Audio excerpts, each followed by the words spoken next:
Hello, friends. Welcome to another episode of your motivational Gen Z and Millennial Expert podcast.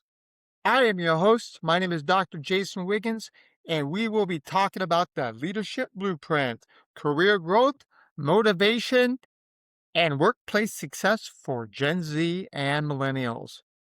Well, welcome. I'm glad to have everybody here. I want to start with something that might sound uncomfortable at first. And I don't mean that in a dismissive way. I don't mean your problems aren't real. What I mean is something more precise. A lot of people today are financially stable, but emotional unstable when it comes about money. And the distinction changes everything because being broke is a financial condition, but feeling broke is a psychological condition. And those two things don't always match.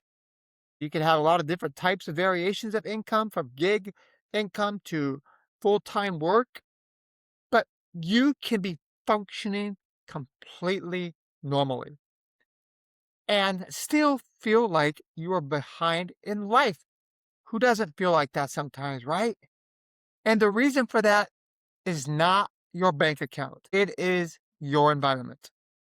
We live in a world now where financial reality is no longer just what you experience directly. It is what you are exposed to constantly.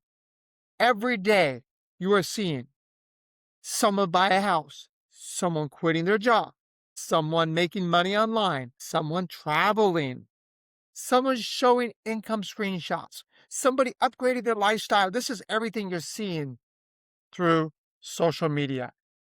And even though your logical brain knows this is not correct, your emotional brain does not process this at all.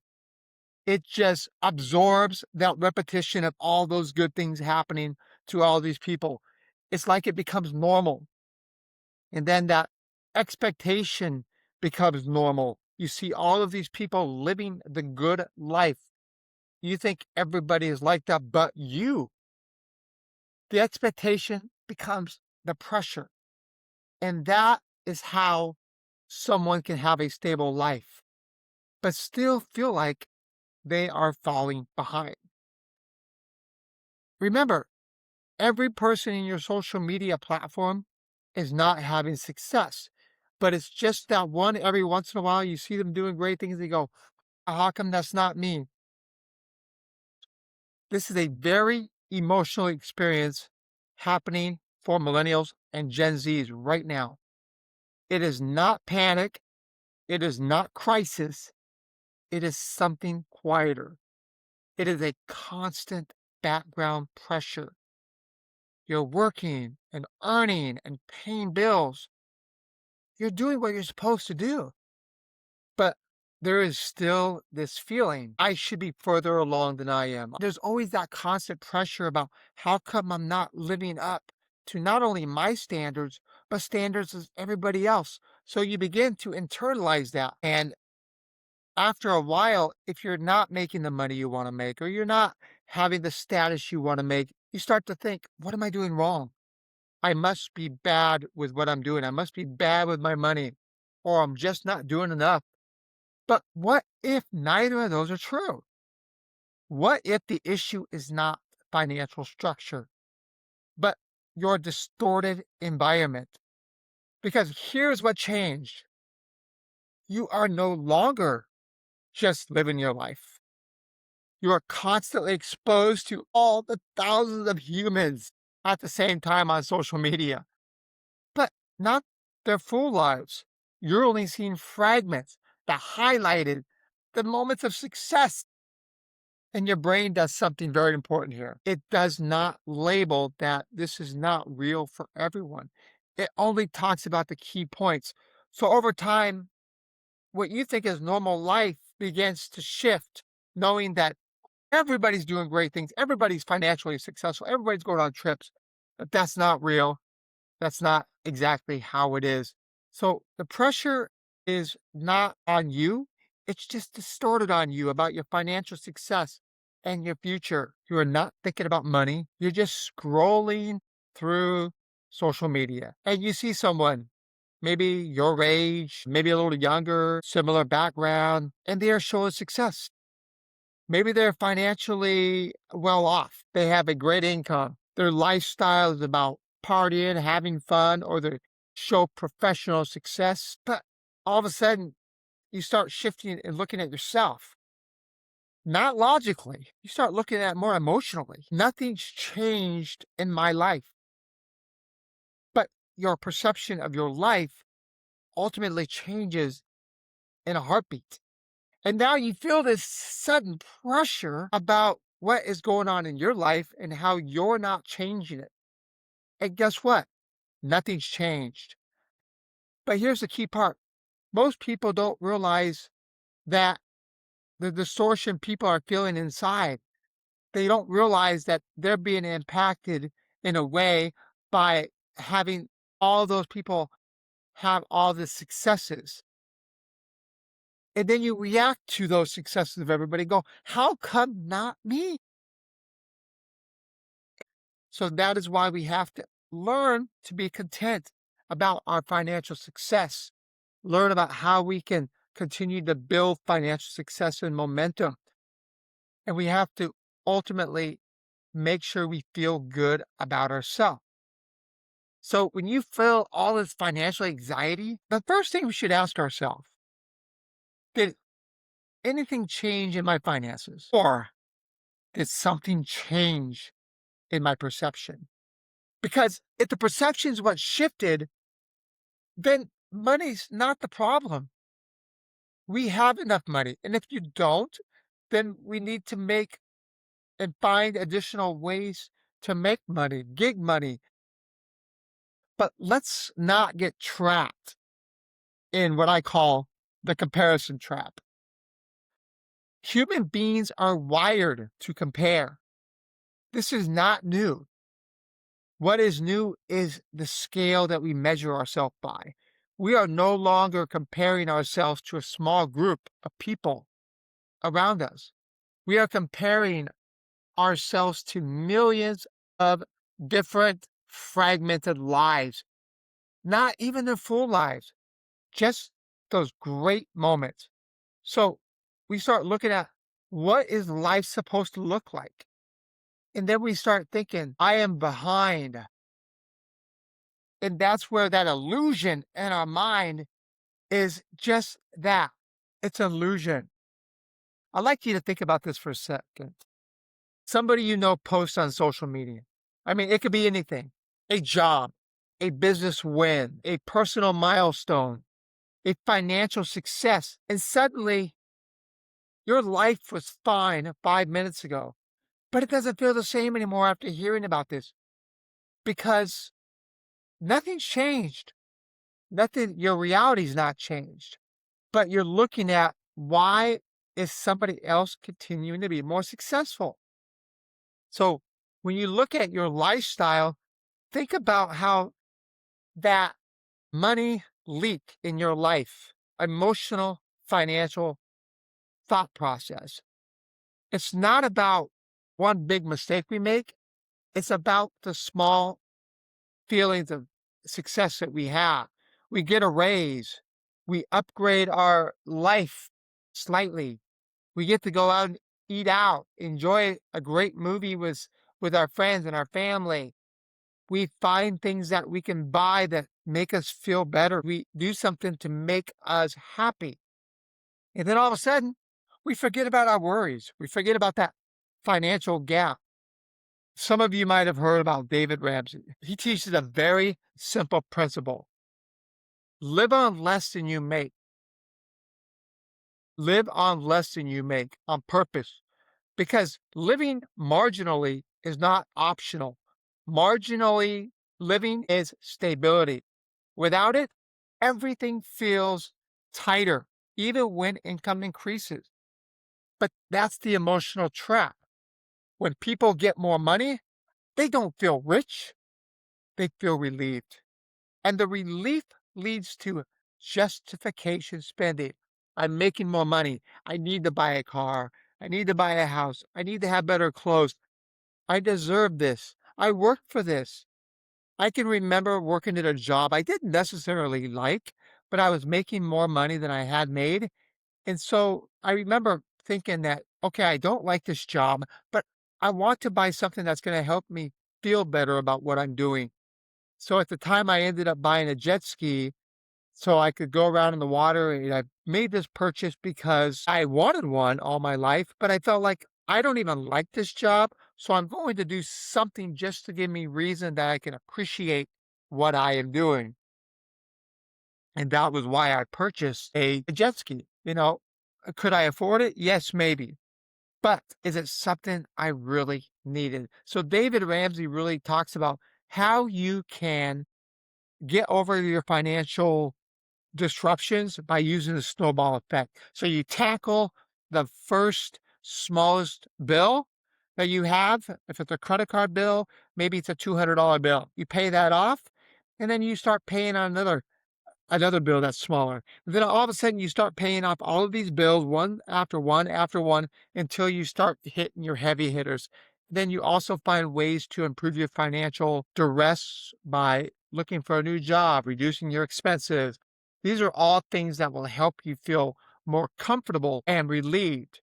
So when someone gets a raise, what do you feel like at first?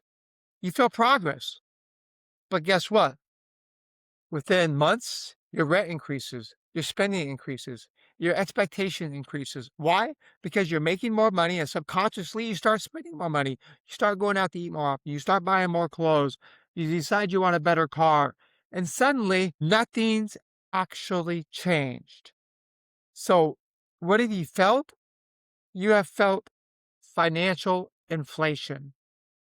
So what should you do? I like to call it the gap rule. When income increases for us Gen Z and millennials, don't upgrade immediately. Think about that money that you just increased by and start saving, start investing, and then you have more options. Save and invest 50% of that, and then delay any upgrades in your life for the next 90 days because time will really reveal whether something is an emotional purpose of spending or a necessary purpose of spending. People who build systems with money and people who consume income as it arrives. Now, we need to start breaking the loop. Now we need systems because awareness alone is not enough to help us save money and be financially secure within our early age. So here's what I'd like to propose. 24-hour rule.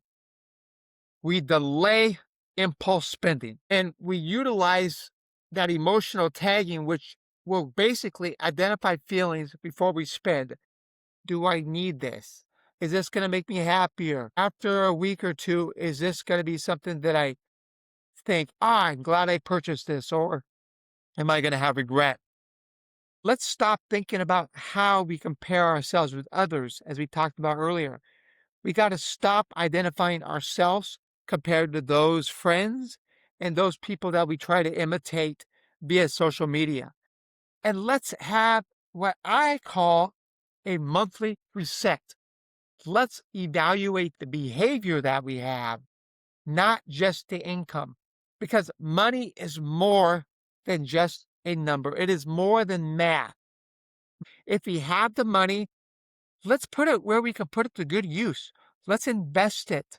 Let's do things that will delay upgrading our life for the next 90 days and realize, is it something that we need? Is it something that we want? Or is it something that I can do without?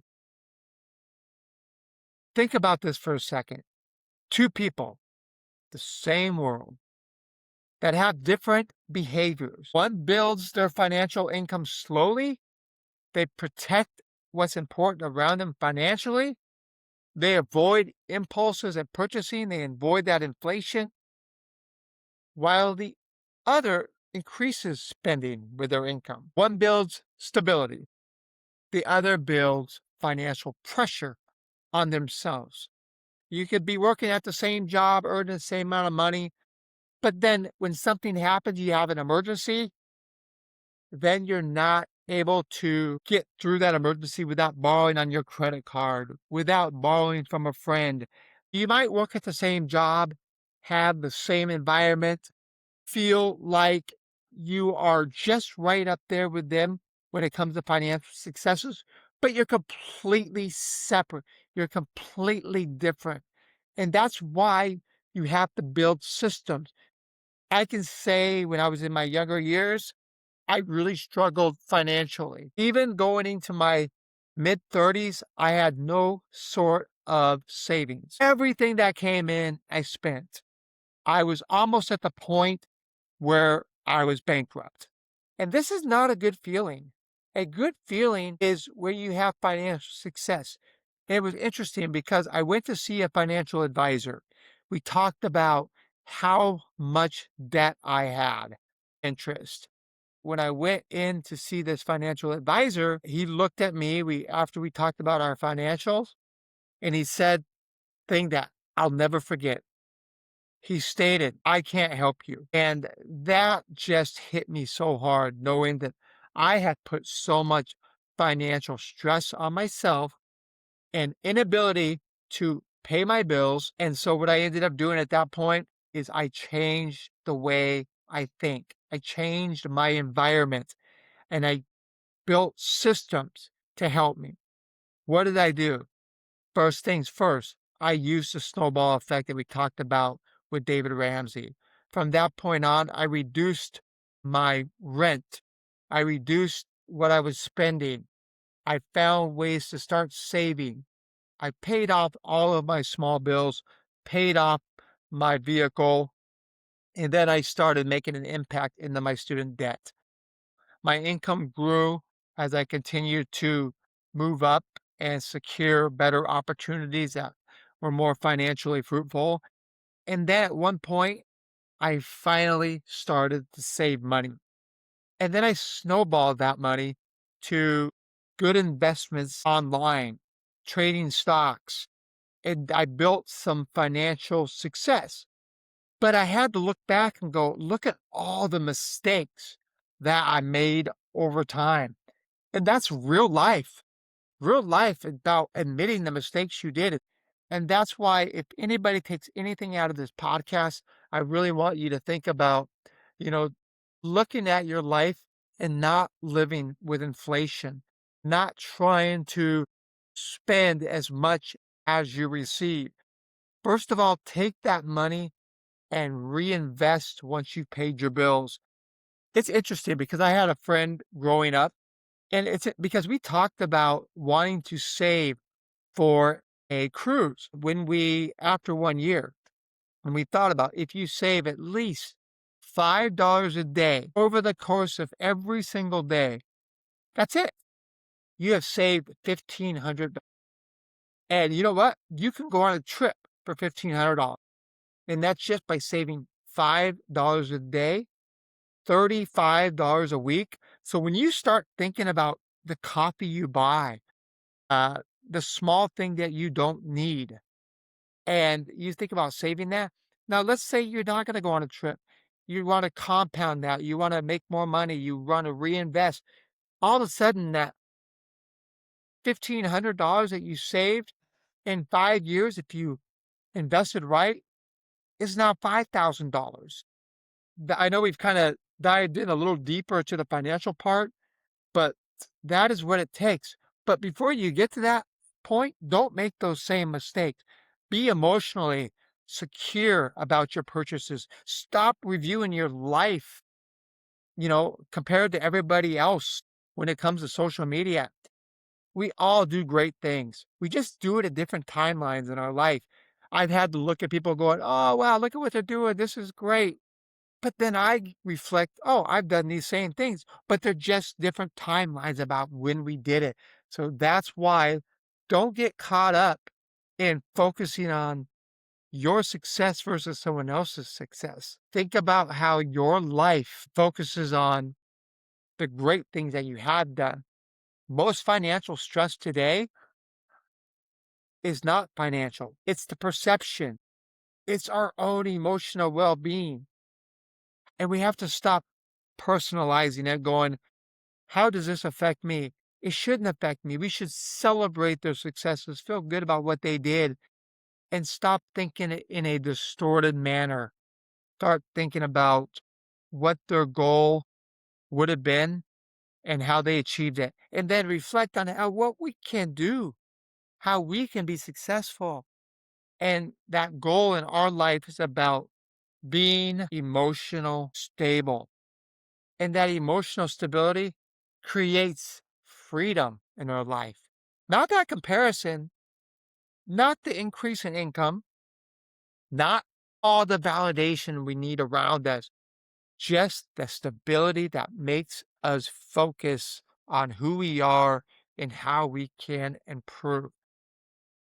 If there is one thing that I want you to take out of today's episode about being emotionally stable and financially secure and building wealth and reinvesting and not comparing yourself to others, I want you to be influenced in a way that you can realize. And that moment you separate the perception from reality and that emotion from behavior and the income from lifestyle, you'll stop reacting and start building, because the rules are constantly changing and most people are still playing the old game. And that is where opportunity begins. So as Gen Z and millennials, we feel a lot of pressure. We see it on social media about all the successes that everybody's having. And that's great. But you and I, we can do exactly the same thing. You have to set your mind to it. Focus on the greater impact that you can make. Are you doing something right now that says, this is counterproductive? This is not what I should be doing. This is not how I should be wasting my time. I've been there. Take that time to focus on being you. So I want to thank all my great listeners out there. And I want you to continue to listen, share, like, subscribe. So truly be happy with yourself. Know that you are here for a purpose. You are here for a reason, and you are here to conquer everything that is in front of you moving forward. Remember, don't ever let anyone tell you you're not great. You are great. And if somebody does tell you that, you just look the other way and go, ha, really? I'll show you. Watch this. So thank you, everyone. My name is Dr. Jason Wiggins, and I am your motivational Gen Z and millennial expert. Take care, and we'll talk to you later. Bye-bye.